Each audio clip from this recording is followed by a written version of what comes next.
Acting Middlesex captain Owen Morgan warmed up for England's forthcoming one-day series with Australia with a season's best 90 as his side defeated Leicestershire by 4 wickets with 10 balls to spare in their final Yorkshire Bank 40 match of the season at Lord's. Middlesex's other England man, Stephen Finn, was pulled for a 6 by Greg Smith in the game's 5th over as he and Josh Cobb opened up with a stand of 30 in the first 6 overs. Cobb made only half a dozen of those. He then drove Finn to Morgan at mid-off. But the Foxes kept on going through Ned Eckersley and Smith. The latter made the most of a short boundary on the mound stand side of the ground by striking his second maximum as his side made an encouraging start in a match which meant nothing as far as qualification for the semi-finals was concerned. Smith batted well for his 50, which was made off 61 balls, but he then sliced a hit off Ravi Patel to James Harris to depart with a total on 91 for 2 in the 20th over. Matt Boyce then used the fact that he's a left-hander to put Patel over the short boundary, while Eckersley continued his run of good scores of late by making a half-century against a side he has represented at second-team level. He hit 5 fours in his half-century, which used up 53 deliveries, as he put on 95 in 12 overs with Boyce, taking the total to 186 in the 32nd over. He eventually slogged Harris out to Toby Rowland-Jones to go for an impressive 73, which had been made off only 65 balls.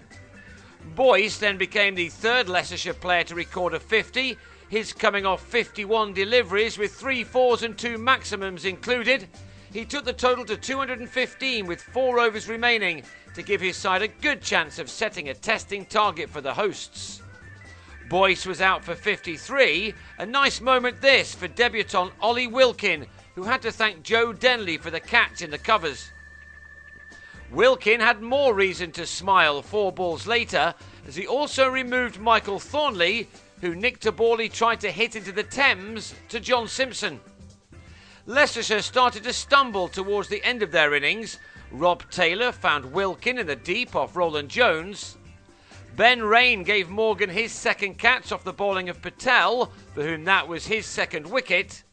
And Shiv Thakur swung Harris to Finn at the start of the last over, one which turned out to be very expensive.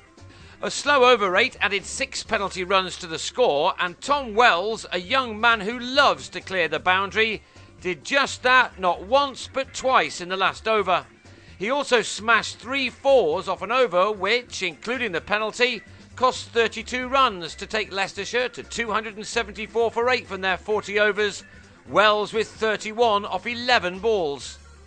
The Panthers then made a bad start to their reply, losing Malan with a nick behind for a golden duck. While Paul Stirling fell in the 5th over as he was bowled in spectacular style by Nathan Buck with a total on 22 for 2.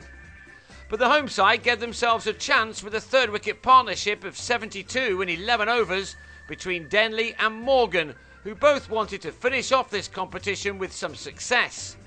Morgan especially was in need of runs. He's had a poor season and seems to have fallen down the list of potential test match players for England now.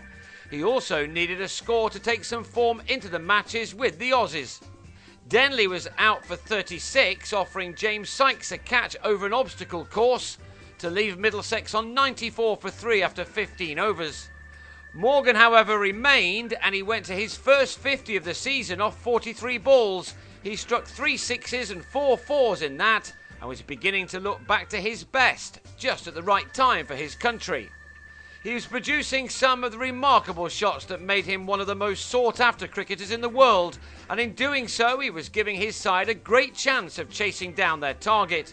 He reduced that to 106 off the final 15 overs.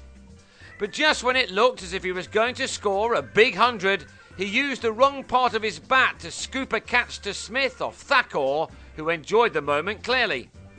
22 runs later, Adam Voges, in his final innings for the county, went in a similar manner to Morgan. He departed for 37, which left 77 more to get off the last 10 overs.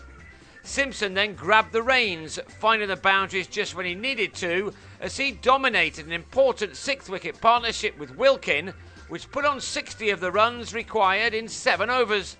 This pair had just about got the job done, only for Wilkin to cut a ball from buck to rein at third man after making a runner ball 20. But he'd almost taken his side home. Simpson ensured that there were no more errors as he struck a 6 on his way to a match-winning 37-ball 50. Back-to-back 4s at the start of the penultimate over then took his side over the line. A fantastic chase with Simpson ending unbeaten on 58 as Middlesex made it with time to spare. It was a great way for them to finish off what has been an improved campaign this year. They ended third in their group, only one win behind the winners Somerset, while Leicestershire folded after a very good start. Middlesex now turn their attentions back to Championship cricket. They have a big game against Somerset at Lord's starting on Wednesday, while Leicestershire head home to take on Worcestershire.